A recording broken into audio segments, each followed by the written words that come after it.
Welcome to West Coast Wednesday here on Prospectors Radio with Kathleen Biffle, Rich Cooley, Scott Swiftwater Toney, Indiana Gold Hunter, Dennis Dayton, and your host, Tim Grimes. We hope you enjoy the show, and thanks again for listening. All right, everybody, welcome back to another West Coast Wednesday here on Prospector Radio. I'm your host, Tim Grimes, and joining me tonight, we got some of the crew. We're going to do some quick intros tonight because we got somebody calling in here at about 9:20 that we want to get in. So first off, let me introduce our very own Kathleen Biffle. What's going on, Kathleen? Hey, everyone. How are you tonight? Coming to you live from Cleveland, You're up in Ohio. Cleveland, on the lake, right? Oh, it's so cold. Oh, I bet it's colder than you know what down there. The waves are going crazy. But the lake isn't frozen, right? No, it's not frozen. When we got here, it was like 50 degrees. Mm-hmm. So we went for a walk, and it was nice the first night. And the second night, we kind of went for a walk, but it was windy. Uh-huh. And waves are just insane. I've never been on the lake in the winter. So. Oh, okay. Yeah, those waves get treacherous down there, don't they?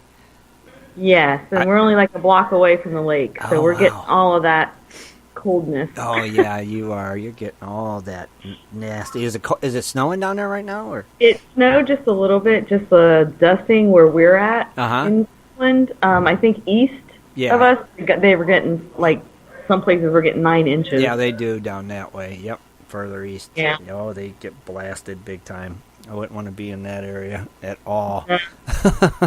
No, but it's good. It's good to be here to be on the show. We're able to do that. It's a nice break from everything that we've got to get through. Right.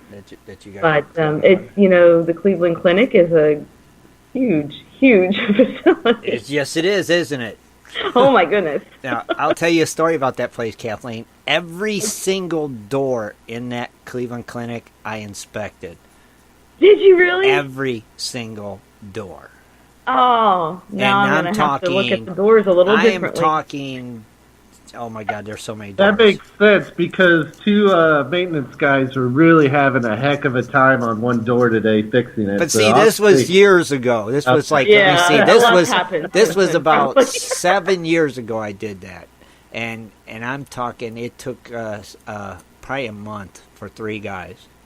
Wow. Because you had to check, inspect, adjust, make, do things to them. And oh my God, that place is huge. It is. And they've got it down to a science, it's so busy. Yes. So many people. Yes, it's like a mall almost. It reminded me of the airport. Yeah, the airport. That's a good word.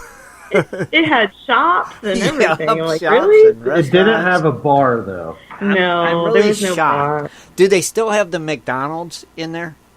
Yeah, they had all kinds of little places in the cafeteria. But they have Starbucks. McDonald's. They have Starbucks now. I think they got rid of the McDonald's. Oh, because it was always funny because they were preaching this health stuff and they had a big old greasy McDonald's in there, and I was like, this just doesn't. I think that's why they got rid of it. Probably. Kind of makes sense, but it's a great hospital. I mean, it's number one, I think. So positive thought. Oh, definitely. Oh, I just wanted to say I'm not on the chat room tonight. Okay. Yeah, I don't have my computer here. Well, we're glad you made it, and I know, and like I said, we're keeping you and your family in our prayers, and everything's going to be all good. It's, like I said, wonderful hospital. Everything's going to be fine. Now, you may hear some random noises in the background, but that's, Well, that's okay. Hey, it's live. We don't worry. We'll just have it's sound effects. That's what it is. Well, my brother's here, Ben. He's doing the dishes for me tonight. Say hi, Ben. Howdy, folks. Howdy, Ben. I don't know if some of you have prospected with him when we've taken him out. He was at the Cronies Club outing in North Carolina. That's right. He is a crony. He was at the crony outing, and we all prospected with Ben. And he's like Kathleen. He's a go-getter. He gets that gold. He actually wasn't interested in gold before I was. Right. He didn't know anybody to go prospect with back then. But now look at him. He's right in the game. Well, Kathleen, we're glad you're here tonight. Are you going to have some news for us tonight, or?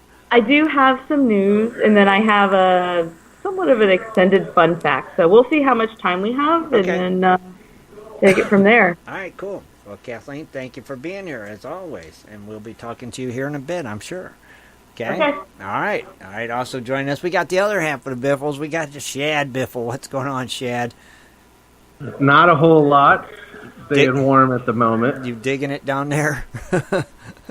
You know, your geography is really off because, you know, we're north of you, so we're up here, not down there. I know, so, but it's I just... swear you look at a map like that. I've always done that. It's just like down here. I don't... It might be because I'm from there, so maybe that's why. Okay, I'll give that one to you. So that could be it. I was born and raised in Cleveland, so... Everything is down there to me, I guess. I don't know, Shad. It's well, me. I will tell you. We're in Euclid. Well, we're just outside of it, yeah, like in between that and because in the Cleveland Clinic area. Right. Still Cleveland address, but but I will tell you one thing really quick, and then I want to do precious metals. If you are up in this area and you find yourself looking at Texas Roadhouse for dinner, do not go to Willoughby, Ohio for Texas Roadhouse. No. I ordered takeout ahead of time and show up, and the whole time standing there with Ben, two of the employees started arguing who was going to go buy my damn food.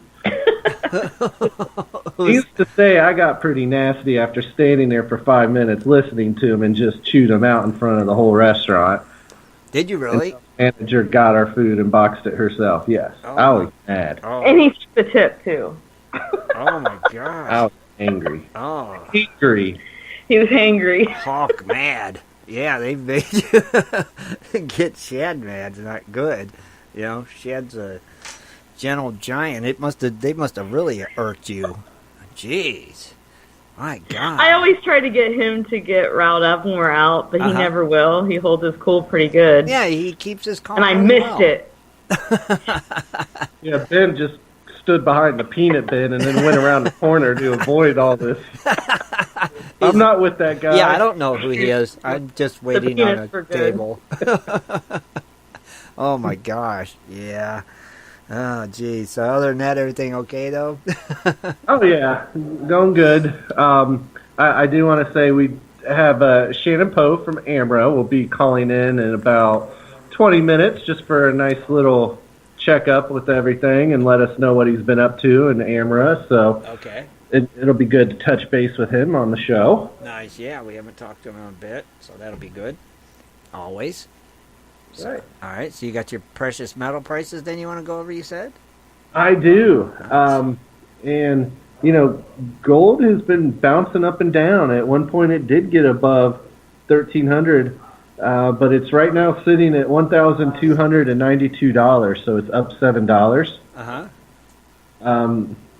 Silver up 6 cents to $15.71, so it's closing in on that $16 mark. There it goes. And then platinum up $3 at $825. So platinum's finally made a comeback after a few months in the mid 700s. So that's good news there. Uh-huh. Palladium is worth more than gold right now, but it fell $4. It's at $1,299. What? That just surged way up out of nowhere the last couple of days. Dang, what happened there? 7 cents or $7 above gold. Oh, wow. Now, our good friends rhodium, that's actually flat at 2,460. Yeah, I just real quick on back to palladium. At one point, that got up to 1,316. Really? Yeah. Dang. Let's jump So with that. big movement there Yes. on palladium. Definitely. But yeah, I got some birthdays. Only a couple for Only this a couple? day. We got quite a list for tomorrow. Okay. So no singing today. No we'll singing spare today. everybody the torture there. Right. That's all we have is Swifty on. So you know. Yeah, the lounge singer. Exactly. Nobody requested it, so we're just gonna skip it. But all right, for January 9th, we have Grant Traeger, a.k.a. Trigger, Leo Mercado, Lynn Smith, Robert Howard Price. And then tomorrow, I have Charles Turner. Charles Turner again. I guess he has 2 profiles. Maybe. Jeff Sherry, Danny Kilcrease, David Edwards, David Wood, Don Rusi, Holly Barrett, Jack Harry, Jim Wilson, Kenneth S. Klein, Michael Lamarchi, Michael Reibold, Serena Stewart, and Tony Boo Halski. So happy birthday, everyone. Happy birthday. Happy birthday. Happy day. What was that second name, Shad? The very second name? Yeah, what was the second name? Like a... Leo. No, the other one. It was one that was like a Tuma Makata or something. Akuma Matata. Yeah, that's what it reminded me of when you said it. It was like Akuma Matata one. Is that from the line? Yeah, but that was what that birthday sounded like. He made like that. I was like, what was that name? Akuma Matata. That's what Leo Mercado, that's the only one I see. Maybe that was it. Yeah. Maybe relate? I don't know. I don't know. When you said it, I heard a Tuma Matata or whatever. Hey, that means no worries. That's what I heard when you said it. I'm sorry. That's why I'm like, what was that name? I didn't want to interrupt you in the middle of it. I don't know. I'm hearing things now, too. So, the mind is a terrible thing to waste. Well, Shad, I'm glad everything's going all right, brother. I'm glad you're here tonight. And, I know we'll be hearing from you. Do you have your local events of interest? Yes, I do. Sweet. So get ready for that. All right. Ready. All right, brother. We'll be talking to you here in a few minutes then, I'm sure, when Shannon calls in. Right? You got All right. All right. Thanks, Shad. And last but not least, our West Coast connection, Mr. Scott Swiftwater Toney. What's happening, Scotty boy? Hey, Akuma Matata. Akuma Matata to you, Scott. What's going on? I was like, what? That's what I heard. I can't help it. Anyway, nothing is happening with me. This week has been starting off slow and bleak. Been out doing our thing, but I'm not coming up with what I want to see. So I'm going to make a move tomorrow. Okay. But that's the way life is. That's the life of a miner, right? Oh, my gosh. You wouldn't believe it, you know? Mm-hmm. You kind of get spoiled because you're getting some really good stuff for a long time, and then all of a sudden you're kind of poking around and looking, and kind of nothing really adds up. Then you start second-guessing yourself, like, well, if I did this many hours, this would be, okay, equivalent to this, you know. Yeah. Yeah. It's bad because you second-guess yourself. Right. And then the math just we don't add up. Yeah, like at minimum, I'd like to see $10 an hour. Oh, yeah. I mean, that's at minimum $10 an hour. Well, but that's just in my cheater math though too. So what, Shad? You need to sit back, man, and just sing to yourself Akuna Matata. You know, no worries. Man. That's right. Yeah. How do you say it? A tuma? How do you? Akuna Matata. Why can't I say that? I just wish something would just put a lot of gold in my sluice box. I'll sing that song. Akuma Matata. There you go. Okay, that'll work. Just do it, Scott. See if it works. It might put a lot of gold in your box. Yeah. Uh-huh. Either that or I know what other one will. Goo NASCAR. Right.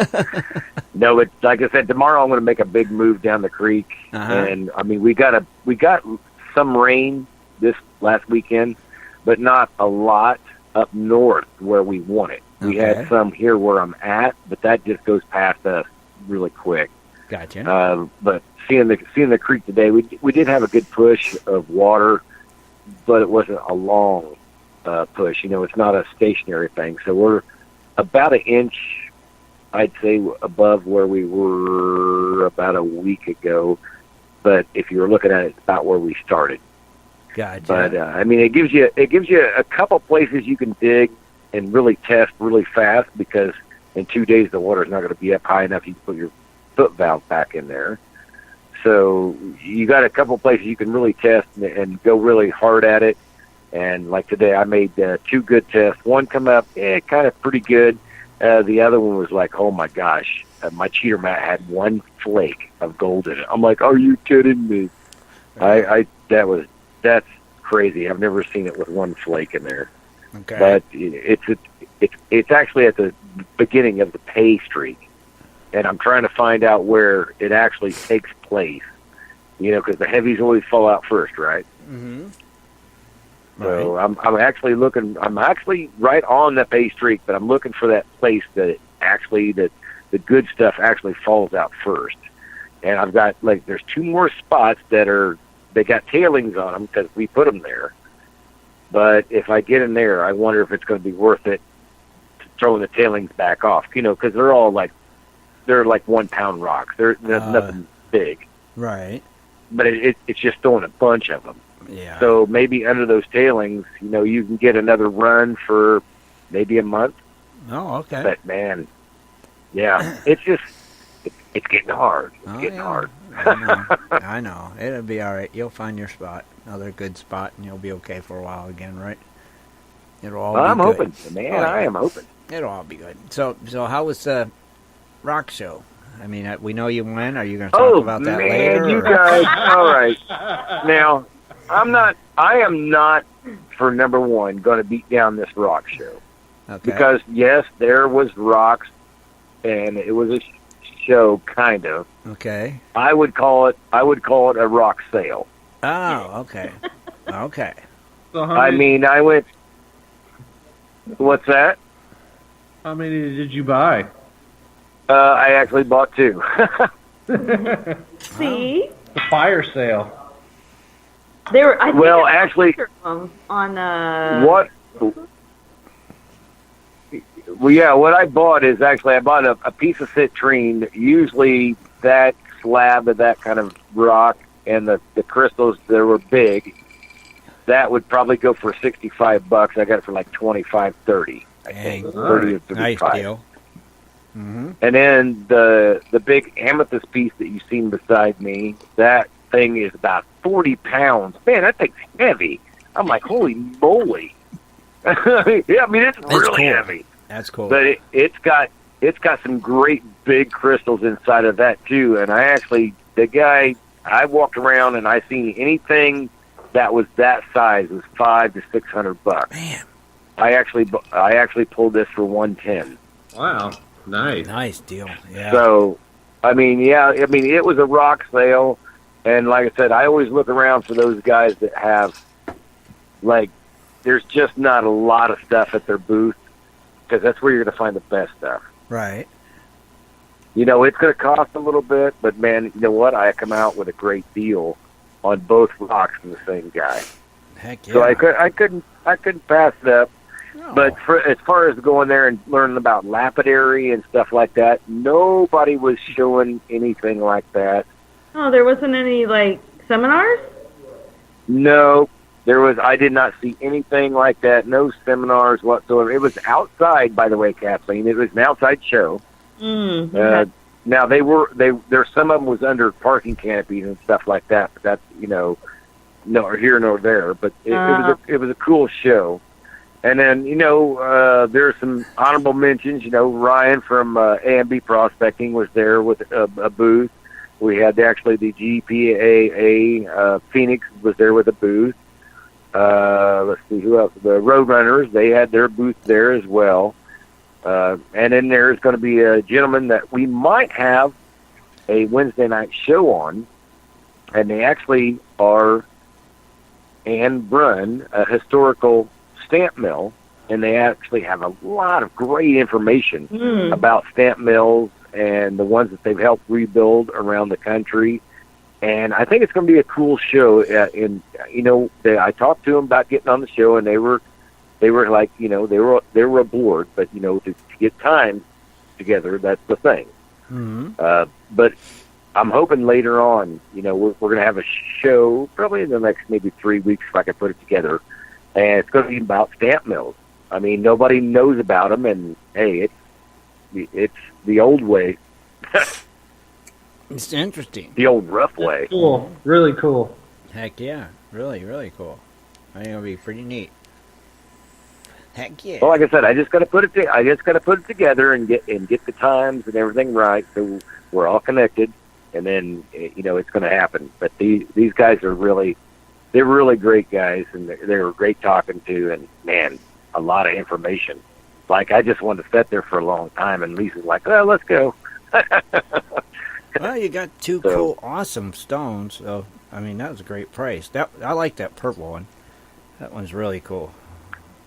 Yeah, that's the amethyst. That's actually Brazilian amethyst, and that's why you see that black around the bottom and the outside, is because that's the host rock that it comes. It's really odd looking to me. I mean, it almost looks. It just almost looks fake, but I couldn't say that because I've never been to Brazil to see it. Yeah, no, it looks cool. Yeah. So yeah, but the crystals inside, those are 100% real. You can see it without even a question. It's cool. That's pretty cool. I saw pictures of them on Facebook. Those are neat. It's pretty cool, ain't it? Well, regardless, you wore your gold Prospector space gear. Oh, there's Shannon calling. And you represented. That's right. Here, let's take Shannon. He's calling now, guys. Okay. All right. Here we go. Are you there? Hello, Shannon. Uh-oh. Let me see where Mr. Shannon is. Is he on Skype or? I don't know. It's him. Hold on. He's calling, but... You there, Shannon? Yeah, can you hear me? Yes, we can hear you now. There he is. All righty then. How are you tonight, buddy? We haven't heard from you in a while. What's going on? I know, and I owe you an apologize because Shad and I actually set up that I was going to call in, and then I kind of got tied up and got injured. Uh-oh. That's not good. But cracked my severely fractured skull, I guess is what they deemed that. Oh, my God. What'd you do? Well, it's a good thing you got a hard head. Yeah, it is. So I have still quite the knot on top of my head, but it was a little side-by-side accident and a tree falling incident. Oh, geez, so there were actually Shannon. two things, but then I started getting headaches real bad, and anyway, I'm good now. All right, as long as you're okay now. So no, we've been trying to clear all the dead trees off of our property up there out of Yosemite, and over the last, I guess, couple of months, we've cut over 1,000 dead trees down. Over 1,000. Wow, that's a lot of trees. Yeah, so we got big brush piles and trying to burn them, and of course then we get all this rain, and you can't light a fire when the wood's wet, apparently, no matter how much diesel you put on it. Right. I've heard that. Yeah, it's hard to light it when it's wet. I don't know. It's weird. Yeah, it's been pretty tough. But I did find a secret that a buddy of mine at the Forest Service told me about. That so I use three things when I burn these big brush piles. Is I created a little drip torch actually with an old pump sprayer, and you kind of it has to have a metal spray nozzle so it doesn't burn, obviously. But then you use a 2-to-1 ratio of diesel and gasoline, and you put cotton swab in there, and it drips, and that'll get the wood actually flaming. And then I use a little blowtorch that you just hook up to a propane tank. Right. And then I use my gas-powered leaf blower, and that's the secret, because it sends so much oxygen in there, it really gets it going. And so, that makes sense. When the wood's semi-dry. Right. Well, that makes sense. Yeah. How to burn a brush pile. So how the heck have you guys been? It's been actually several months, I think, since I've spoke to you. Yeah, it's been a while. Yeah, we figured you've been really busy. We know you got a lot going on, it seems like. We've been good, man. Everything's been fine. Well, I heard from Mr. Dayton today, he picked up a mining claim up on the South Fork of the Clearwater in Idaho. Did he really? Oh, he did, and as a matter of fact, it borders one of our claims. Oh, that is cool. Yeah, he got it from a real close friend of mine, a great guy by the name of Dave Hembry. He's a very active and high member of the mining district up there, and they were real instrumental in helping us, fight the Forest Service and all the other crap that we're dealing with, which I'll fill you guys in on in a little bit. But anyway, he had several claims up there, and these are pretty dang good claims. We pulled a couple of pounds this year up there, Tim. Wow. Not ounces, a couple of pounds. Yeah. And that's even with, as you know, with all of the problems and them yanking us out of the water a multitude of times. In a 30-day season, we really only got to dredge for a couple of weeks, but that's a pretty phenomenal time. There was a couple of days we were averaging over 2 ounces a day. Oh my God. Dang. Yeah, that's pretty good. That's phenomenal. Gold there. Yeah, that's better than what we did in Alaska. Yeah, that's except for the last 2 days. Yeah. Is it hard to get to the bedrock there? No, it's really not that difficult. It's it varies, but it depends on where you're at, Kathleen, because if you're downstream quite a ways where we first started, we never did hit bottom. We had to just give up, and then we moved upstream to where Dennis's claims are. And anyway, it's like 6 feet deep, 7 feet maybe at the most, and so you've got probably between 5 and 6 feet of overburden, but there's some big rocks in there. We never encountered any rocks this year that Jerry and I couldn't move together. Right. And so they're big, but it wasn't anything that you couldn't get a pry bar on and just move out of your way. Wow. And they call it the Clearwater for a reason, Kathleen, because it's gin clear. It's crystal clear until of course the road service or somebody like that does work upstream and smokes the river out for 30 miles, which they don't have to get a permit for, but we have to because we might, have a plume that goes 100 yards. Yeah. Jesus. Oh, my God. Yeah, that's kind of nuts. Jeez. Yeah. Cool, though. So, dang. but we just picked up another claim up there. As a matter of fact, we were working on that today. So I think at last count we've got 9 claims now on the South Fork. Oh, wow. Very nice. Yeah. It's a really good river. It's a great dredge river, but we've got some things that we've been working on with the state, right? Who is kind of at odds with the Forest Service. The Forest Service is the one that is really driving the whole totalitarian, shut it all down kind of bullcrap that they've been doing, and we've got some very special things planned for them this year. Okay. Yeah, and I'm not going to expose what that is, but I think you guys can read between the lines. We've done a ton of FOIA requests. We've got a lot of information. Plus, while we were up there, we shot video for over a month. And we got them in some pretty compromising situations that they had no idea we were there. Really? And they're just fundamentally doing things that are illegal. Okay. Nice. It's kind of hard to dispute that when you get caught on film. Yeah, when it's on film. Yeah. Well, just a little bit. Yeah, you can't deny that. But I'll bring you up to speed on this ridiculous lawsuit that was filed by Idaho Conservation League against me for the Clean Water Act. It's literally absurd. The Forest Service works hand in hand with this environmental group, at least this particular division of the Forest Service. And Cheryl Probert, she speaks at their meetings and all kinds of crap like that. But so they were really hoping to shut me down. And but we've filed a motion to dismiss the entire lawsuit just based on its. There's some things that ICL didn't do that are a black and white fundamental part of the Clean Water Act, and they didn't do those kind of things, which provide notice, and they never sent me certified letters, blah blah blah. Some legal proceeding things that they just think that they're above the law. Right. Not only that, is we really question that if they have any kind of standing whatsoever. They're claiming that because I dredged the river and we returned it to literally its natural state where you couldn't even tell where we dredged, that there's irreparable harm to the river. But then you have the fisheries biologist from the Forest Service telling us that he wished we could dredge bank to bank because we're creating fish habitat. So that kind of flies in the face of what ICL is saying, So anyway, and this is a guy that actually has been doing it for 40 years as a fisheries biologist, so I think we believe him instead of the radical environmentalist that's funded by George Soros. Yes. Definitely. Yeah. Oh, My So have you guys been out doing any mining or anything? Not really. I'm sluicing Yeah. because it's been so cold, and I have a hurt leg. Yeah, she broke her Oh, foot. you do? I figured Shad was probably going to dribble a little bit of gold in your frickin' koi pond, and you'd be out there with a three sitting with the fish swimming around you. No, I have a broken bone spur in my foot, so I've been in a boot for the last 2 months.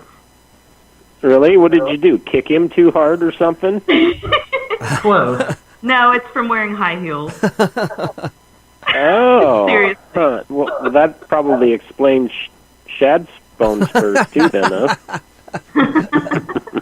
Oh. So the most I've been able to do is just sluice and dig in the river, but we've creeks, but we've found a lot of good flood winter gold. Yeah. The best time. Well, guys, I tell you, if you had a chance to come back, Kathleen, to where we took you on Bean Creek, where you jumped in that ice-cold water, there's 2 floods that have come through there now. It completely changed the whole area. It ripped out a bunch of trees by the roots. Those big, old, mature trees are gone. Oh, wow. Really? Yeah, and so, we're just itching to get into to those roots down there. They literally ripped them out, and so it exposed all those big cracks in the bedrock. And to my knowledge, nobody's been in there mining that at all, probably for really since you were there. You'll have somebody go poke around a bit, but nobody's been in there really doing anything. But, we've had 2 epic floods that have gone and ripped through there, and then all the trees died. So we had trees just this last week. We had some snow up there, and then we had the heavy winds. And, God, you could go outside on the porch of my little house there, and you could hear trees falling all around the mountain. Jeez. Wow. That's kind of crazy. Yeah. Where is this at again? Uh-huh. So I think we're going to have a real good season this year. We just had some communication back from the California Water Board, which, as you guys know, we brought that bill forward a year ago to kind of clarify the language, which forced them to really evaluate whether they're going to do permits, which then they said that they were. They still plan on doing that. But they've been dragging their feet. So tomorrow I'll be speaking to a couple of senators here in California that are going to put some pressure on them. And, they were supposed to come out with their draft proposal so we could dredge here in California for the first time in 10 years, legally. Right. And anyway, by the first part of next month. So they're running a little bit behind, and, people are really wanting to dredge this year. Sure. So we're going to turn the heat up a little bit starting tomorrow. Very good. And see if we can't prompt that along. Nice. Well, you kind of had a feeling that this would happen, too. Remember? Yeah, they all do that. Yep. And, it's just kind of one of those things. Yep, they'd start dragging their feet, and it's like, okay, so time for you to, like you said, light a fire underneath them, and let's get it moving for you guys. Well, and then there's a certain political party that doesn't want that process to be completed, Right. And these guys are supposed to be nonpartisan, so sometimes they just need a little boot in the butt and a little redirection and make sure that they understand that the mandate on the law that was originally passed was that they created this permitting structure within a year. Right. Well, as of this month, that's been 3 years. So they are well outside and violating the letter of that law as it was written. So I don't think that they really want to face litigation, but, if we have to, we'll bring that too. Sure. Dang. Man. Yep. Crazy. So what else? I know you guys have been busy. We have. We had our dinner last month, which was the most successful dinner that we've ever had. It was a blast. I mean, we're getting them down to they just get set up so quickly, and they come down easy. And we did a really good video this year. We did a whole bunch more messing with Sasquatch and other words of wisdom with Jimbo. And I've already apologized to Shad, but I'll apologize to you, Tim, is that we fully intended to bring you guys out here. And to be honest with you, I forgot. and I dropped the ball. Otherwise, we should have had you guys here. So next year, Okay. you know, about October, you guys need to start communicating with me, and so let's make sure that we get you out here next winter. Okay? Okay. Cool. Cool. Awesome. Yeah, definitely. You know, everybody but Shad. So Kathleen and Tim, and we'll bring Dennis out, and, you know, Rich, whoever else wants to come, sure. You know you can't not see me. You miss me too much. I know, dude. And you guys got to come out and stay for a couple of days afterwards, too, because I want to take you out to some new spots that we've got, and I think we may even just brave this and take Kathleen into the ghost mine. Oh, yeah. Yes. I tell you, man, that stuff scares the crap out of me, and I'm not really afraid of anything like that, and I never believed in ghosts or anything, but that stuff is haunted. And there's just no way of getting around that. There's I voices. watched those videos. There's That voices. was creepy. That's weird, yeah. You gotta go. And there's in there. like temperature inversions of you're walking down this shaft in knee-deep muck that nobody's been in 50 years, and all of a sudden you hit a little hot zone, but it's only 10 feet long, and then it's cold on the other side. How do you explain that? Yeah, that's kind of odd. Yeah. And right in that area is where we picked up voices on our voice recorder and our cameras. Strange. Wow. I don't know, man. It's just weird, but I'll take you guys in there. I'll hang out outside. Oh, You yeah. guys can go in. That'd be cool. Ghost time. No, Lisa, my Lisa will go in. She likes that kind of stuff. See? She thinks that they're friendly to her. So I'll see. They probably Yeah. are. See? That's how Kathleen is, but don't get her around a snake, then she No. really freaks Yeah. out. yeah, well, I don't think you're gonna have to worry about any snakes Ghost. there, but you probably will going in. You know, it's kind of in that area, but that whole area was burned off.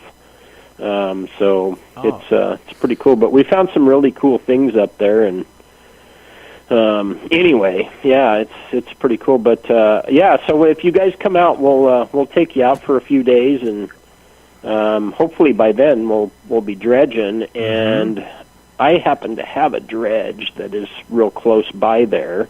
Okay. That we've had on the bank for, good golly, almost a decade now. Wow. We go in and check on it every year, and it's in great shape. Nice. It's all been covered and stored, and Very so, cool. yeah. You're ready. Ready? We pulled ounce and a half nuggets out of that hole, as a matter my of fact. God. So, Jeez. yeah. That's And any gold that you guys find, you can give to me. okay. Fair deal. Oh my God. Yeah. So you- yeah. So what else is going on? Have you guys been talking to Kevin Hoagland or anybody like that? No, not at all. Last time Yeah, we seen. Kevin came. He hosted our dinner. He emceed our dinner. Uh-huh. Yeah. So I actually need to call Kevin tomorrow. Well, we- and talk to him. We seen him at the Dayton Gold Show in October. Kathleen, was it? Yeah, we saw in October. Yeah. I think it was. Oh, in Ohio. Yeah. Yep. That was the Oh. last time we seen and talked to him. Was then, and I think I seen a post from him today. He was playing with his 4x4 in the sand, coming out and going home. Yeah, he sold his Harley. he did. He did? Yeah, it's kind of. He did. He sold it. He had Aren't we all? 2 or 3 of his buddies call him and said that they had nightmares that he got killed on it. Oh wow. He put it up on Craigslist or something and sold it the next day. Wow. Wow. Yeah. I think Yeah, he even had a that dream stuff. that he got hurt on it or something. So he's like, well, that's kind of an omen, and so yeah, he got Kinda rid of it. is. Yeah, it is. Definitely. Yeah. Wow. So it's did you pick up more properties other than that one on the Clear Fork? Yeah, we added some claims in Arizona, Uh-huh. and we've got some claims in Colorado. We're working on some in Montana, Oh, okay. and then we've got a couple of new claims that Jimbo was just at. I want to say about a week and a half ago. Uh-huh. I think right around New Year's, down at a quartzite. And he went down and actually mined them, and I think he did pretty dang good. But we're going to pick those up as well. Okay. So, and we've got a couple of other locations. We've been kind of poking around the idea about some claims in Alaska, Oh. but I just don't know about that. It's just it's so far away, and Yeah. Yes. we really only got to mine one location up there, and that was the 40 mile, and that where we were at, it's just really not conducive for an AMRA claim because, you just can't get to it unless you got a hovercraft. Right. So I don't know. We've got a couple of guys up there that are kind of talking about picking up some claims and donating access to AMRA. So we may end up doing that. I don't know. Okay. That'd be cool. Yeah, we're kind of going to turn another direction here and start to add some claims. We kind of took a different tact, I guess, for 2018. We really went a little aggressive on trying to expose some of this government stuff, which we've done really well at. But we've lost a couple of claims. One of the guys that had a couple of claims, he ended up losing his job and needed to sell them, and so we lost a couple that way. We had a paperwork error on one, lost another one, and so we dropped, I don't know, probably 4 or 5 claims. Okay. And we want to add maybe 10 or 15 new ones this year, so we're actively going to do that. And we're adding some claims in a joint partnership and venture with the GPAA. They've been real supportive of us, and actually they've raised about $50,000 for us. So very nice. We're real thankful for them for doing that. But it's time for a new strategy. This whole crap of suing, filing these lawsuits in states where you can't win, like California, has really been just ridiculous. It's been kind of stupid. Right. You can't win when the courts are stacked against you. So you can't. Right. We're focusing specifically on cases in states where you have, a fair judicial system, like Montana and Idaho and places like that. Yeah, that makes more sense, I guess. Yeah, I mean, you're going to get a uber liberal judge in San Francisco to rule on somebody that likes to go out and dig holes in the dirt on land that they don't think that you should have access to. Yeah, I don't think so. Yeah, that's not happening. Yeah, that's why these guys have lost you're not leaving California. So we're just not going to touch those. So we're going a different route, and I think that this new strategy, first of all, you have to have evidence, and there's ways to get evidence that these agencies have been doing things that are just fundamentally not in their charter, which makes them illegal, and then you expose them, and then you hold them to account. So you're going to see some things come down the pike here in the next couple of months that you guys are going to read about, and you're going to go right on. There you go. That's what we like to hear. Yeah. We know you'll do it. Yeah. I miss you guys. It's been way too long.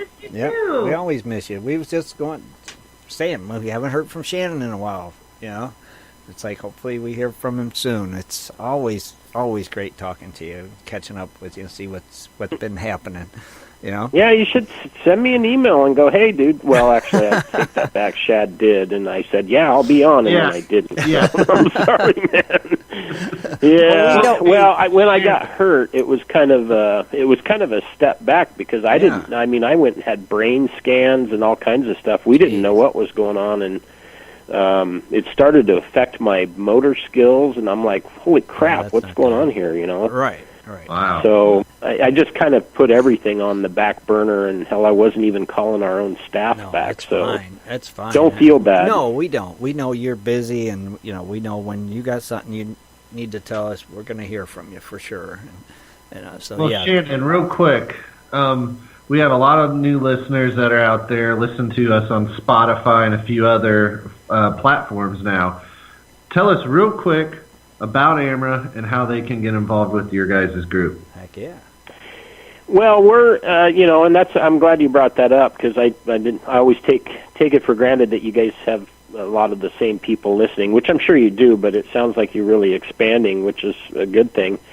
AMRA is a traditional and a true grassroots movement. We're the nation's largest small mining advocacy group, and AMRA was formed back in 2012, and it's kind of funny is AMRA was formed out of frustration, just like what probably almost every listener on your show tonight is. They were fed up with gates being put up and getting blocked from access to their public lands. They couldn't go out and prospect. They couldn't go out and do anything.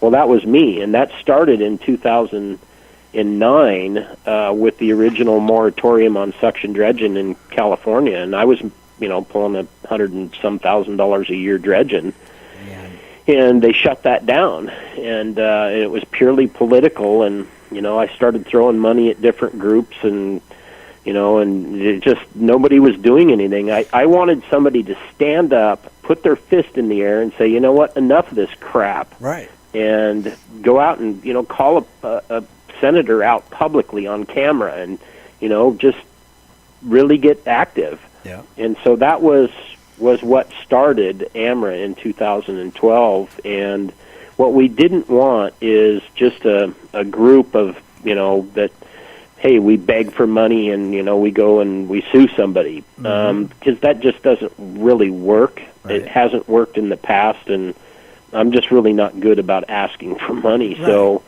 it kind of dawned on us one night that I had a number of really good mining claims that I was making my living off of, and so we thought, well, what if we offered access to the mining claims if somebody makes a donation? And so that's really where it started, was in 2012. I donated 7 of my own personal claims to AMRA, the access. So somebody that donated a $200 annual membership, which is tax deductible, they get unlimited access. They can go out and mine the claim as much as they want, whatever methods that they wanted to use, and they keep all the gold.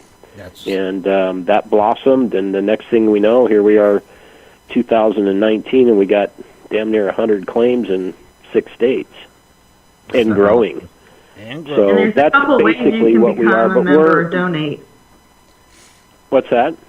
Isn't there a couple ways that you can donate towards a membership? Yeah, there is. Well, anybody can go on and just make a $5, $10, $50 donation or whatever they want, and all of that money goes to the Miners Legal Fund, which I'll explain where the money goes in just a second. But they can just go to AmericanMiningRights.com, and we have all of we redid our website there, and so all of our Facebook posts now actually appear on the website as well. So, because we post far more on Facebook than we do on the website, but you can click on donate or join us or whatever they want to do. There's annual memberships, there's lifetime memberships. You can just make a donation. But the money that we take in, it really, the largest extent of the money goes to helping out miners, for the most part, that aren't even AMRA members. Like right now, we're representing a bunch of guys in Montana that the Forest Service has shut down for the last 6 years, illegally, in our opinion. And we have a law firm that we use. We actually have a couple now. And it goes for their legal expenses, and so there's really no out-of-pocket money for these folks, and there's really nowhere else that they could turn. And we've now, in the last 6 years, we've helped literally thousands of miners across the country, some even on the East Coast. So that's how they can make a donation. That's kind of, in a nutshell, what AMRA is, and we're a little more aggressive than your normal folks. Right. We don't have a problem calling people out, especially when we know we're right and we have the Constitution and the laws that back us up. Right. Yeah. Very cool. Very cool. Yeah. Hey, we're lifetime members. That's right. Almost there. We're paying. Yes, you guys are. Yeah. You can break it down. We got some pretty cool shirts that we, new ones that we just designed. We don't even have them yet. Connie, I guess they're going to be coming by tomorrow. They're going to be delivered. We have a big show in about a week and a half in Sacramento, a 4-day sportsman show. Oh, okay. And anyway, they're pretty cool. So and I'm gonna put this completely and solely and squarely on Kathleen's shoulders. Send me an email. And send me everybody's sizes. I'll send you guys some of these new shirts. Awesome, Shannon. Thank you, brother. Yeah, they're really cool. They're really has to do with public lands, because what we're doing, this big show this coming up, it's not a gold show. As a matter of fact, Roaring Camp and AMRA are the only 2 gold entities there out of, I think that there's 1,000 vendors. It's literally the largest sportsman show, I think, in the country. Really? Oh, they have I want to say 300,000 people go through this show in a couple of days. Yeah, that's huge. It's astounding. They have 5 buildings. One building is probably 300,000 square feet, is nothing but boats and fishing guides. And, I mean, it's just people from all over the world. They're New Zealand and Australia and Papua New Guinea and Alaska, and it's just really, really cool. But we're actually going to set up 2 panning tubs. We got a larger booth this time, and so we're going to let teach kids how to pan. And hell, I'm taking 2 ounces of gold there to put in the panning tub. Very cool. That'll be interesting. And that's, Cool. Yeah, we would catch on to you guys. You guys would come up and go, "Oh, give me that 18-inch Pro Line pan right now." No, we'd be on to you. We'd sick somebody really mean on you, run you out of there. Yeah, security. So when is that, next week? Yeah, it's not this weekend, but it starts a week from tomorrow in Sacramento at the Expo Center. Okay. And it goes Thursday, Friday, Saturday, Sunday. Man. And so we've got 4 of our, actually I think 6 of our AMRA staff, but you know, some of them are husband and wives. And we found out a way to save a hell of a lot of money, is we just rent a house through whatever Stacy, you know, of course, takes care of all that. Right. But good golly, we save over $1,000 just by renting a 5-bedroom home as opposed to Airbnb. motel rooms. There you go. Right. Yeah. Good. Yeah. Good. And then we can take our own Keurig in there, and You and that Keurig. It goes where you go, don't it? Oh, I love it. Yeah. So when you guys come up to the property this next year, my property up there, you're going to see some big changes up there. We built a new building, and so we have this huge shop. It's all finished inside. Sheetrock. We have a 50-inch TV in there now. Wow. We have when I used to do a lot of contracting when I was doing interrogations for Blockbuster. I traveled all over. Anyway, they gave me all these free movies. I have literally hundreds of Blu-ray movies. So we can sit out at the fire pit out behind this beautifully done building, and we can watch freaking movies out in the wilderness. It's all run off a generator, but that is cool. You know, yeah, it's really cool. Now, Shannon, they having the Gold Show in Vegas again this year, and are you going to be there? Yeah, we'll be there. We're doing, I think, every show that the GPAA is doing except for Seattle. Okay. We're not going to Seattle. I'm going to personally be in probably every one of them, I think, this year. Okay. I'm going to even try to get to, I think they're doing one in Denver as well. But we'll be in Arizona.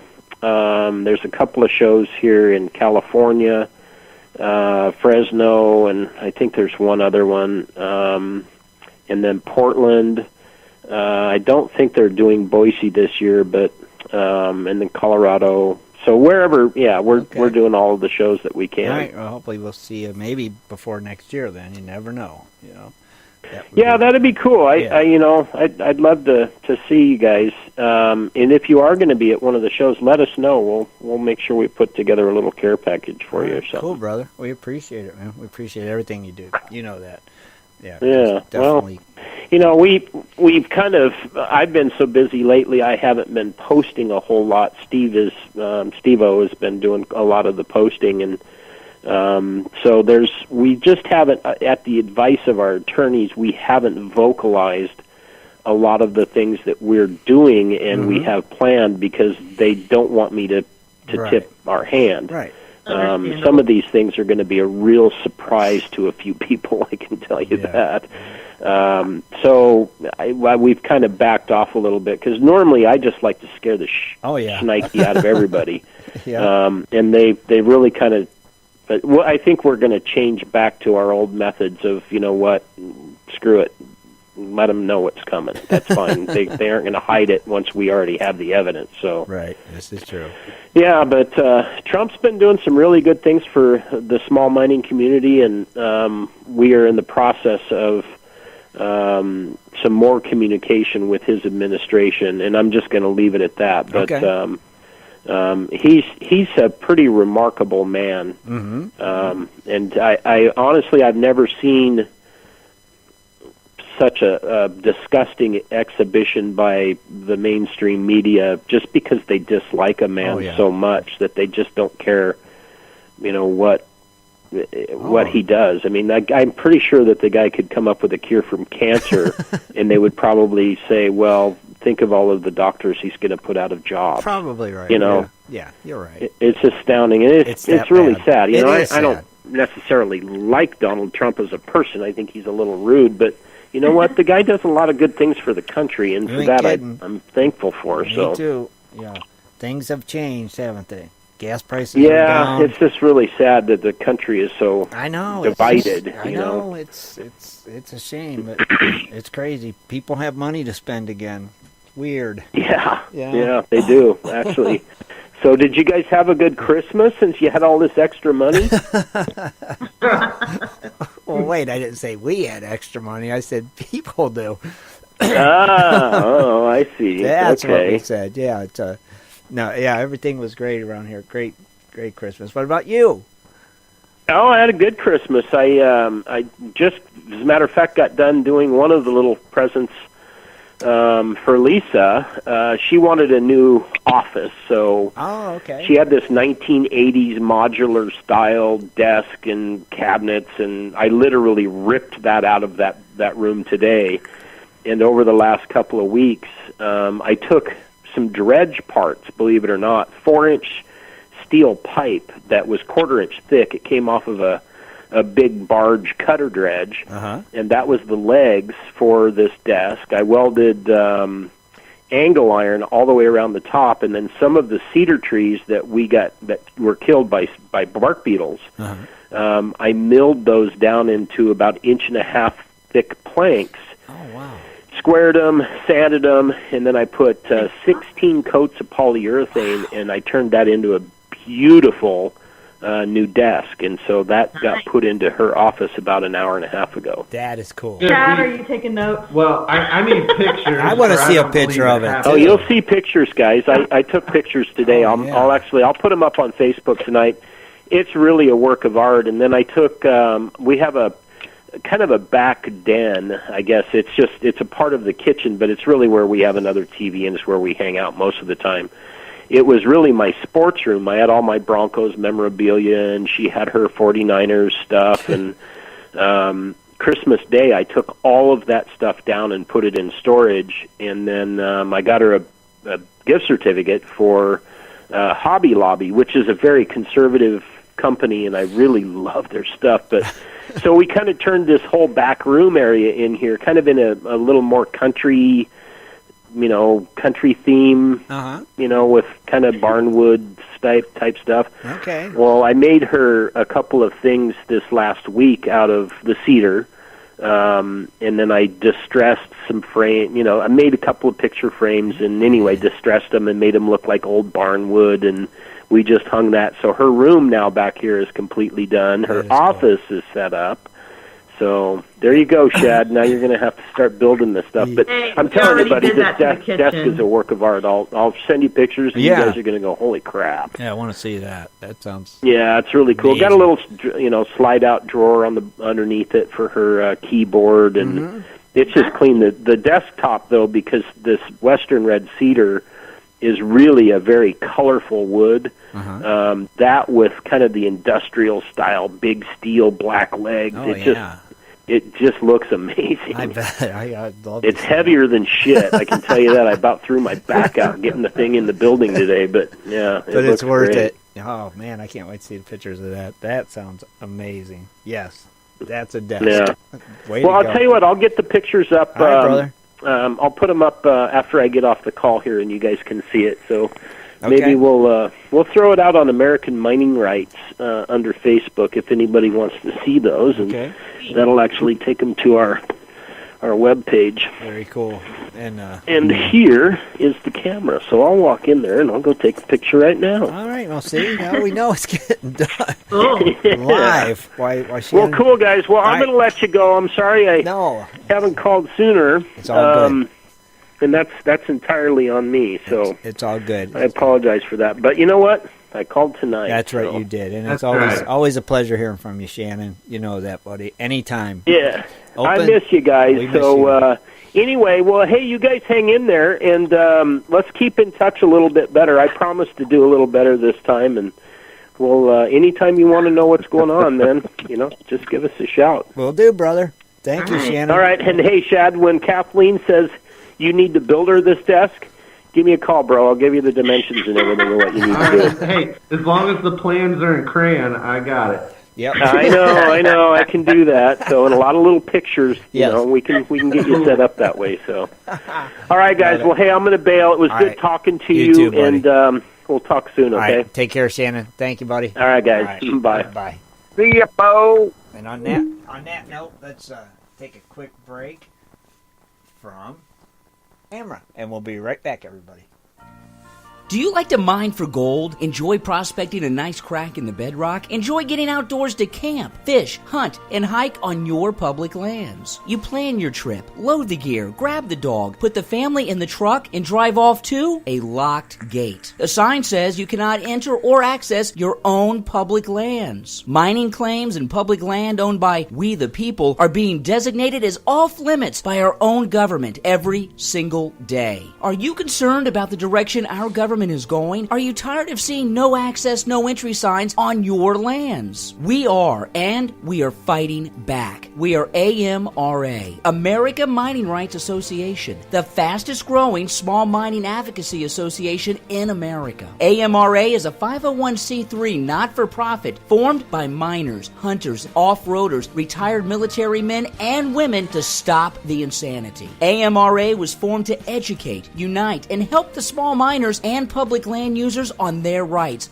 given to us by God. Do you want access to great mining claims? For a small tax-deductible donation to their Miners Legal Fund, your family gains access to proven excellent mining claims across America for an entire year. AMRA challenges the USFS, BLM, EPA, and the other agencies intent upon stopping you from enjoying your own lands. You are who pays these people's wages. It is time they listen to us. We need to unite. And that is what AMRA is doing. As you sit here right now, thousands of acres of public lands are being closed, locked, and blocked from use by you. Are you fed up yet? Join us. Get in on this fight and let's restore America to what our families fought and died for. Freedom. Just visit AmericanMiningRights.com. AmericanMiningRights.com. Also, check us out on Facebook at American Mining Rights Association. AmericanMiningRights.com.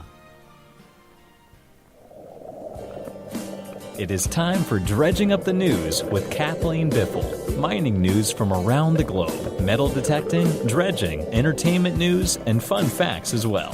Here's Kathleen. All right, everyone. January 9th, right? I believe so. Unless it changed. Okay. January 9th, 2019. A little light on the news tonight, but we've got some interesting fun facts. So I'll start off in global news, nothing locally, sorry. Okay. In northern Afghanistan, at least 30 people have been killed and around 7 injured due to a collapse of a gold mine. Oh, jeez. Yeah, the victims were mining for gold illegally in the Kohistan district of Badakhshan. Did I say that right? I don't know. Sounds right. Anyway, it's a province. Uh-huh. So anyway, in this province, during the winters, villagers, they try to compensate their earnings by pursuing illegal mining. So what they do is they dig tunnels to enter the mines, and the accident occurred when the victims were working inside of the mines. The tunnel caved in due to a landslide, and unfortunately, children were believed to have been among those who died. Jeez. The accident occurred during a heavy snowfall, and around 50 illegal miners were present at the mine at the time, and landslides are common in this mountainous terrain of northern Afghanistan. Jeez. Afghanistan has huge resources of minerals that are untapped. Mm-hmm. Several mines are either old or have not been adequately maintained due to the lack of funds, thereby leading to the safety issues. The National Disaster Management Authority spokesperson said that the families of the victims would receive $660. I don't understand that one, but that was in the article. I don't know. Okay, it's kind of weird, huh? Compensation. $660. Yep. Oh my God. Okay. Interesting. Yeah. All right. So, okay, everyone, listen up. I'm going to do something a little bit different tonight. Okay. I'm going to give you guys 3 headlines, and I want you to tell me if it's a real story or fake news. Oh, okay. This is interesting. Are you listening, Scott? I can hear you. Okay. All right. So there's only one real story, okay? Okay. Can I play? No, you cannot play because you were present when I made. No. It was my idea. Oh, good idea. Yeah, but I came up with the stories. This is cool. I like this. Teamwork. Yes. All right. So, like I said, there's only one real story. One real one. Now, what I will do is I will read them all, and all you need to do is to identify which one is the real story. Okay. Okay? And if you're in the chat room, you can type in your answer as well if you want to play. Okay. along. Yeah, definitely. Play along in the chat. Going interactive. Uh-huh. I like this. All right. So the first headline, scientists and engineers discover new uses for rhodium to help fuel jets. That's the first one. That's the first one. Do I need to repeat it? I'm good. Okay. The second one, a man from Thailand says gold tastes terrible. And the third one, market strategists are predicting record highs for gold by the end of 2019 to $2,500. Okay, and one of these is true. One Only of them one is true. Which one is it? Oh, these are. I think I know. Well, what's your guess, Scott? Now, What's your guess? My guess is the second one. the second the one, gold okay. tastes yucky. All right, I'm gonna go. I'm gonna go with the first one. The first one? rhodium one. Okay. Yeah. Real quick, wait. The people are answering in the Yeah. Let it. Oh, we got to vote Yep. for 1 and the 2. Uh-huh. Okay. Three. It's all over the Three. place, really, right here. Thomas and Captain Frank say number 3. Okay. Okay. Which one's Yes. the real So one? it looks like those of you who picked number 2. That's That Scott, is the real one. really? Gold tastes yucky? Yep. It can't taste like A man nothing. from Thailand says gold tastes terrible. Oh, really? So Now, okay, let me that's look. great. How's that? This is what's really funny, and this is how I come to this conclusion, because I've been seeing a lot of posts lately of like people wrapping steaks in gold, Yeah. people Yeah. wrapping mushrooms in gold, Yeah. and you know what? I could figure to a guy or somebody that would make that actual equation, maybe had fillings or something like that. You know what happens when you put metal to a filling? They usually don't like it. Yeah. So I thought that, and you know what? That was my that somebody said gold tastes crappy. But I wouldn't think Okay, gold. well, I'm going to tell you the story. Go ahead. I'm Yeah. about ready to tell you the story. Let's hear it. All right, so you know this has to be outrageous. And when I saw this story, I thought it was funny because it does happen in Dubai, right? Insanely rich city. Anyway, a man orders a $26 cappuccino, and it was topped with a sheaf of 23 karat gold along, and his wife also and his parents ordered them as well. So what they've been doing is they've been posting on Instagram where they did snap a picture of it. So how does this taste? Well, the man is a 29-year-old clothing businessman from Bangkok, Thailand. He said, "It's not pleasant." It's tasteless gold with stuff stuck onto your teeth. That's what he said. So I thought that was kind of interesting. But, you know, like we were saying, this crazy golden food craze, it's just been, you know, taken to the extreme in Dubai and Abu Dhabi. And what they're doing to fuel this fad is using social media. So there are gold-flaked pizzas and gold-injected soups, gold-dusted French fries, gold-infused Bloody Marys, Interesting. cakes and pies. You know what? Interesting. You know what? I got to say it, but the guy that is actually running the industrial plant, like the waste plant, he's freaking living high on the hog. Oh, I'm sure they're mining the wastewater. Yeah. Oh yeah, well I did that. I was down. Yep. Where they do that in Europe. Oh, yeah. They have found a lot of gold in the sewage. So anyway, not only can you get all those things, you can get an Italian restaurant there offers gold flakes instead of Parmesan cheese to put on your food. Several major hotels they've started offering cappuccinos that are infused with gold. The gold dishes, though, come with a hefty price tag. $45 for gold-dusted chicken nuggets and fries at the Fairmont. Oh, my God. $75 for a gold cappuccino at the Four Seasons. Okay. And $99 for a golden beef burger at the Maison Rouge, which is a very high-end restaurant there. Jesus. Some people say that these upscale treats just basically are messy letdowns because of the gold getting on your teeth, and they just say it's not worth it. So, strange. I thought that was kind of That's interesting. a good one. The reason why these places are doing so well with the social media postings and stuff is that they want to basically offer something in their city that you can't do anywhere else. And where else to do that where they're just so rich that the streets and the food are paved with gold. Right. So there you have it. I thought that was interesting. You know what? I want to just think about the first person that thought, you know what? I don't need Parmesan cheese. I need gold flakes. Yeah. What the heck? I wouldn't think gold shouldn't even have no taste, does it? I mean, no, they said it's very tasteless. Yeah, 23 and 24 karat gold is tasteless and has neutral nutritional value. Yeah. So it'll help you. oh my Why God. don't you just give me the $75? Yeah, in right. cash? Yeah, exactly. Oh my God. Well, interesting, because I would have never dreamed that story to be the true one. Good Lord. Yeah, wasn't that fun? That was cool. That I like was a that. fun idea. That was. We thought of it last night. Good idea, Shad, and great job, you guys, both of you. It's teamwork. That is awesome. I like that. You'll have to do that again. That's fun. We just may. That is fun. All All right, I'm going to turn this over to Shad, the local event. All right. All right, chuckles in the background. Keep it quiet. I can't help it. I'm just sitting here thinking somebody with, we don't need no Parmesan cheese. Do you have any 14 karat gold? That's it. I need some gold sprinkles. Yeah, I'm like, Actually, I don't think that's going to taste the same.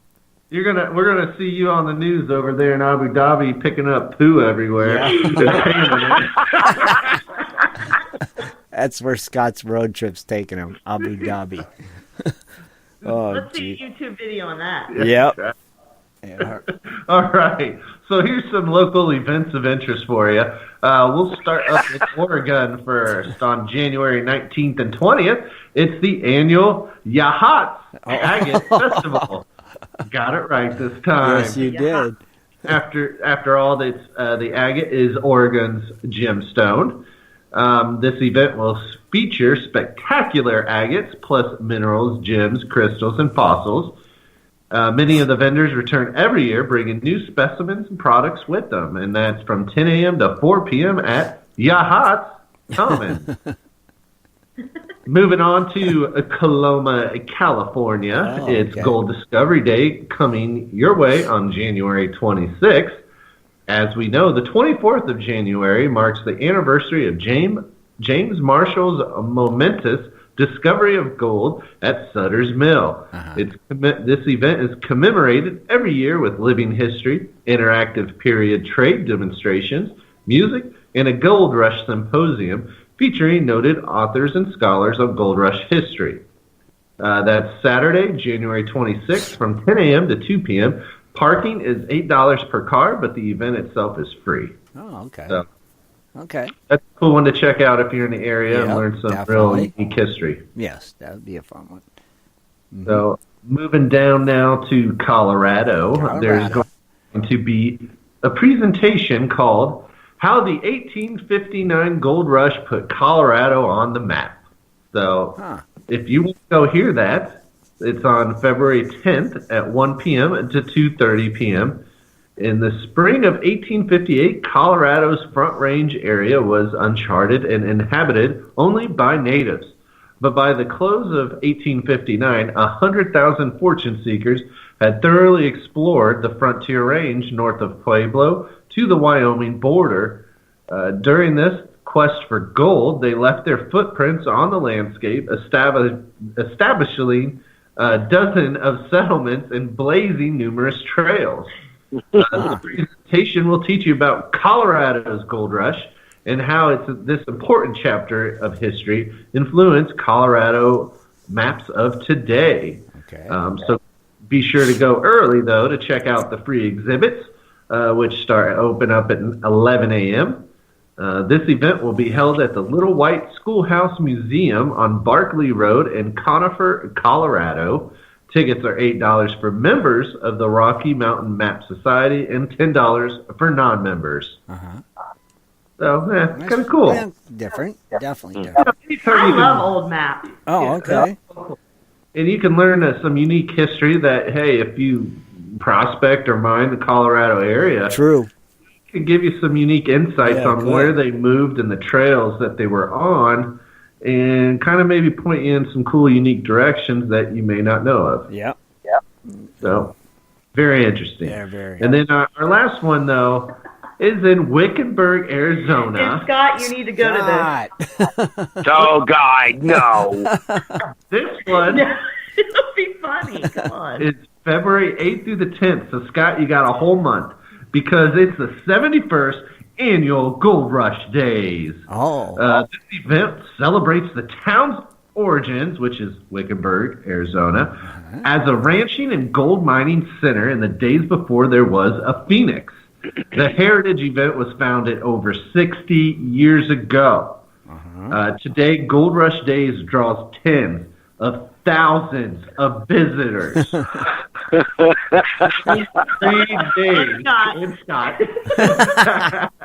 During the 3 days of activities, which include a parade, a rodeo, a carnival, melodrama, again with Scott, artisan affair, and a classic car show. Still have no clue how the car show fits in, but I guess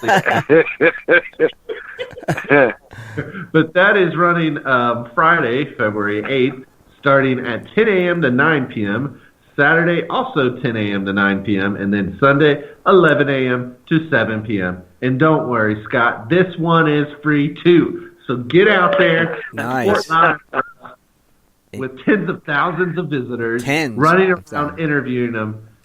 I think that one will be more exciting. Yeah, that sounds like more of a show. You gotta say, I can't afford it, man. I gotta dig. It's free. It's free. It's next month. No, you don't understand. I cannot afford not to dig gold. I gotta dig. Next month. Fly or just like a crow's fly. I don't know what you're trying to say, but if anybody else in Arizona who's near the Wickenburg area, who's listening out there, I want you to go to this. Somebody's got to go to and see the report. Yeah, somebody's got to go to it. Yeah. And if you do go instead of Scott, I want you to go there and dress up and pretend you were Scott Swiftwater Toney and run around. Oh, that'd be funny. Get a hat and a beard and a bandana and be Scott. Go around saying, I'm Scott Swiftwater Toney. Yep. And and carry around a empty pail of OxyClean.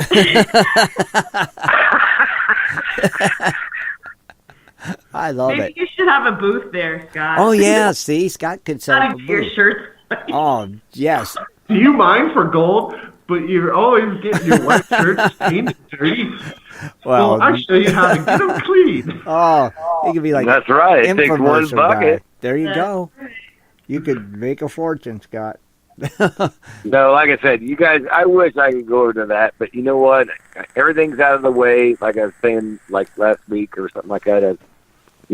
Sundays not Sundays, but the Christmas is out of the way. You got Thanksgiving's out of the way, and New Year's Eve's out of the way. Everything's out of the way. We need to talk to Lisa. So now I don't care, Scott. We're still going to give you a hard time. Oh, yeah. Every week. I know.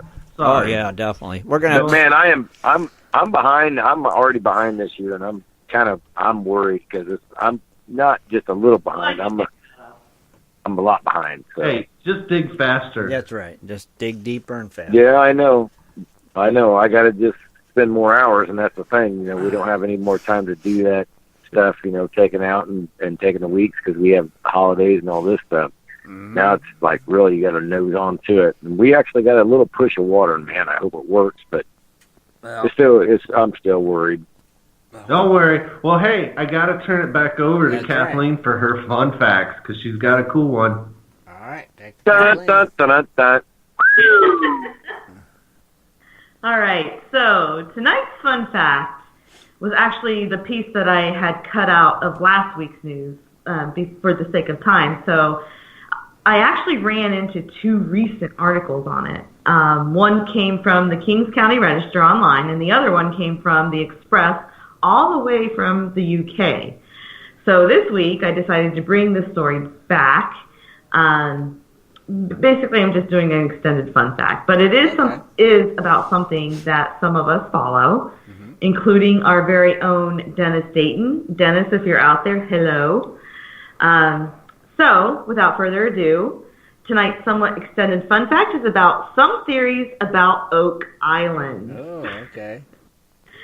So, as some of us know, it's become a major TV series. It's been gripping viewers on the History Channel with its chilling tale. Well, whatever the truth is, the curse of the Oak Island treasure is as real as it is deadly and has attracted fearless fortune seekers for more than 200 years. According to the show, in 1795, 3 teenage boys stumbled across the eerie man-made hole. They call it the Money Pit. And this is in Oak Island. This is off of the Nova Scotia coast. And so the theories begin. Treasure seekers claim it hides the untold riches of Marie Antoinette. Others are adamant that these basically are what was plundered by a ruthless pirate Blackbeard. Others still believe a hoard buried by Captain Kidd is at the bottom of the island's money pit. More theories over who dug the pit range from Spanish sailors from a wrecked galleon to British troops fighting during the American Revolution. Mm-hmm. Some say it was built by French army engineers hoping to conceal the loot from the fortress of Louisbourg after it was taken by the British during the 7 Years' War. But according to other popular myths, the Oak Island pit was dug to hold even more extraordinary riches. They're saying that the Knights Templar is a speculation that they could have left the treasure in the money pit, and they may even have placed the Holy Grail or the Ark of the Covenant there. Yeah. Ain't that show Dennis likes Oak Island or something? Yes, this is Oak Island. Family Ark of the Covenant. I know, right? House, so move on. But anyway, did you guys know that the famous Western actor John Wayne invested into drilling equipment used at the island and offered to help solve the island's enduring mystery at one time? Actor Errol Flynn also sank money into the Oak Island treasure dig, and even Franklin Delano Roosevelt followed the island's myth from childhood until his death in 1945. Recently, in Nova Scotia, though, there was a story that came out. It was a Windsor historian, and he has a theory of his own, and he's not swayed from, some of the things that have been found on Oak Island. His name is Kel Hancock. He's actually been receiving really positive responses. He had written a theory early on in the year, his article called Rebellion or Treasure, Oak Island Legend, a cover-up for colonial uprising? Well, it's been well received. Basically, his theory is describing the political climate of the 1760s during the American Revolution and how colonial activity was actually the root of the mystery. This theory comes with validation based on the level of American sympathy that was present in Nova Scotia just prior to and during the American Revolution. 2/3 of Nova Scotia's self-identified Yankee, in quotes, basically it makes it was made up as Yankees. So the historian said it makes perfect sense, as most of the townships were settled by New England planters who had moved to Nova Scotia within a decade or so of the beginning of the Revolution. One of the benefits of establishing townships in Nova Scotia was producing goods for trade with New England, the New England market, because it was just, basically too risky and expensive to go all the way across the Atlantic to England. So that is his theory.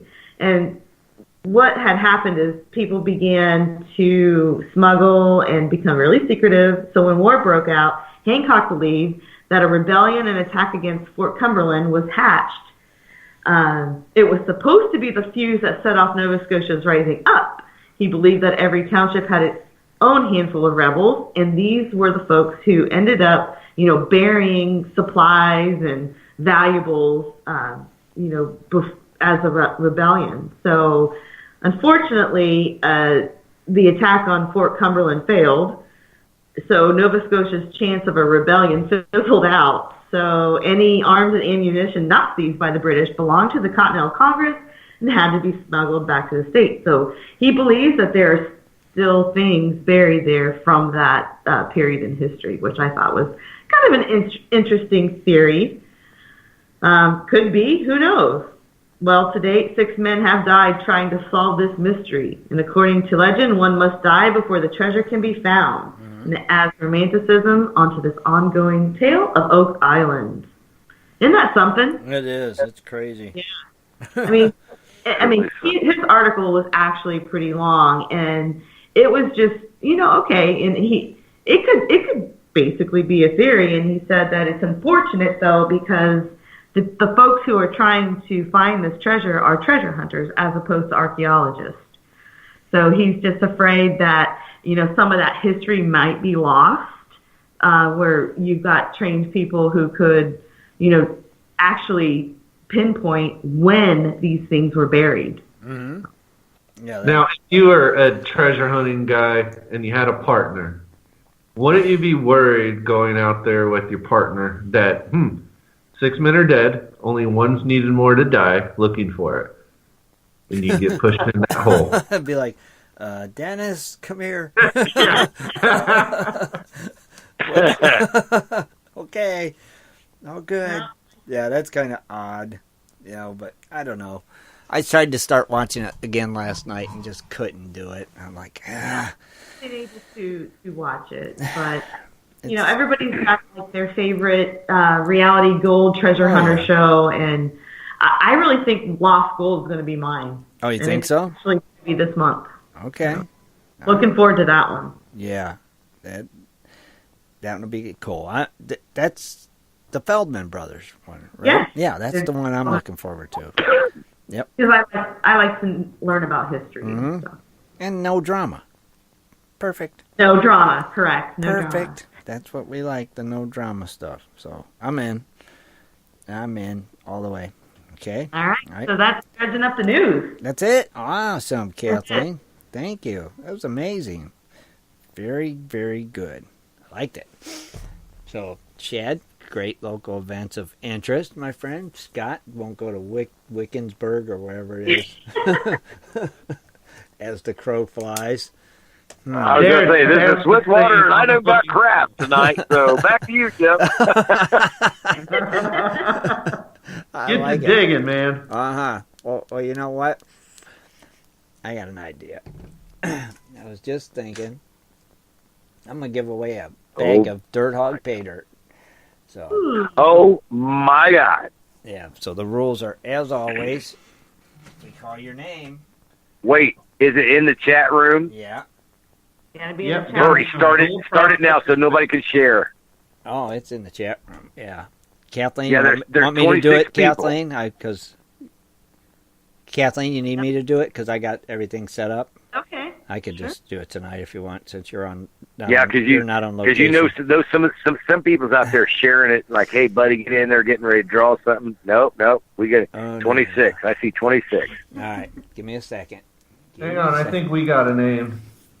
No, it's not Shad. Shad got a name. Okay. Ready? Ready. 1 minute, 30 seconds, you ready? as always. Oh, okay. Go ahead, Kathleen. Are you ready now? Yeah, I'm ready. Okay. This one is Desert Pirate. Desert Pirate. 1 minute, 30 seconds to answer. And here we go for Dennis. Desert Pirate.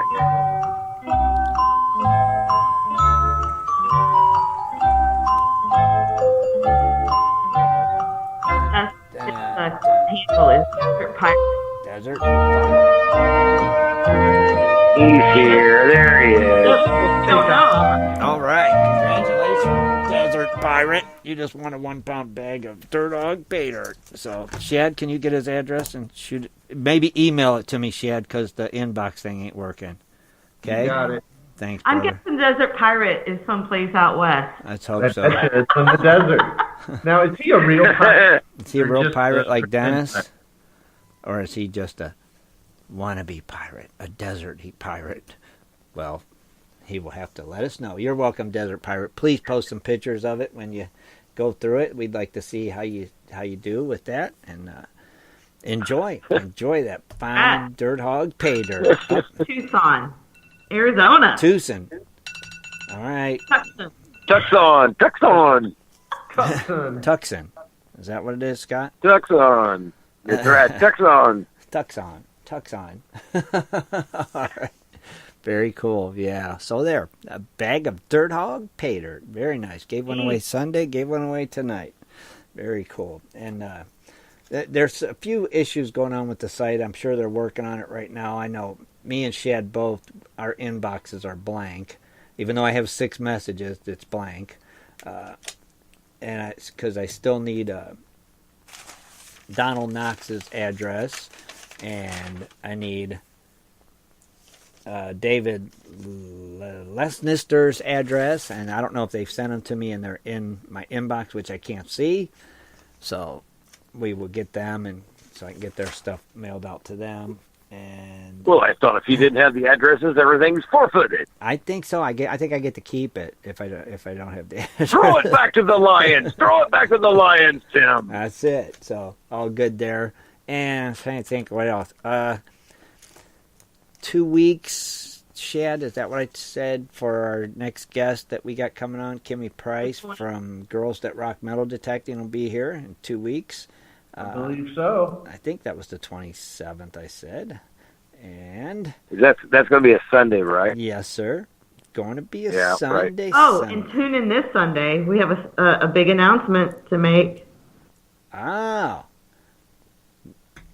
That's right, we do. We'll be this posting Sunday. pictures on it and announcing it on Sunday. That's right, so be sure. Officially. Setting up Sunday. So very cool. So tune in for that and see what that's all about. That's very cool. We want to thank Shannon for calling in tonight. Always great to hear from him.